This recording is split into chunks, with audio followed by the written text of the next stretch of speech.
Hello! ఈరోజు class వచ్చి నీకేది కావాలంటే అది చేసుకో. నీకేది కావాలంటే అది మాట్లాడు. నీకేది కావాలంటే అది చదువు. నీకేది కావాలంటే అది కొనుక్కో. ఈ విధంగా చెప్పినప్పుడు సెంటెన్స్ అనేటివి ఎలా ఫ్రేమ్ చేయాలో చూడండి. వాట్ ఎవర్ అనేది ఒకటుంటదనమాట. Whatever you want. Whatever you want అంటే వాట్ ఎవర్ అంటే ఏదైతే అది ఏమైనా. వాట్ ఎవర్ యూ వాంట్ అంటే నీకేది వాట్ ఎవర్ యూ వాంట్ అంటే నీకేది కావాలంటే అదేనొస్తుంది. ఫస్ట్ వచ్చి వర్బ్ పెట్టాలి. ఎలాగంటే ask what ever you want. నీకేది కావాలంటే అది అడుగు. మన దగ్గర డబ్బులు బాగున్నాయి. కొనుక్కో ఏది కావాలంటే అది అంటాం కదా! By what ever you want. Collect what ever you want.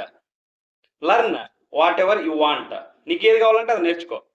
నీకేది కావాలంటే అది చదువుకో. Study what ever you want.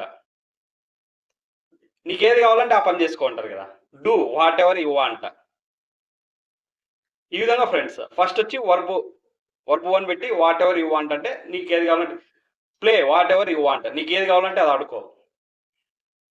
ఈ విధంగా వర్బ్ ఒకటి మారుస్తా పోతే సరిపోతుంది. వాట్ ఎవర్ వాంట్ అని పెడితే సెంటెన్స్ పూర్తిగా అవుతుందన్నమాట. Thank you.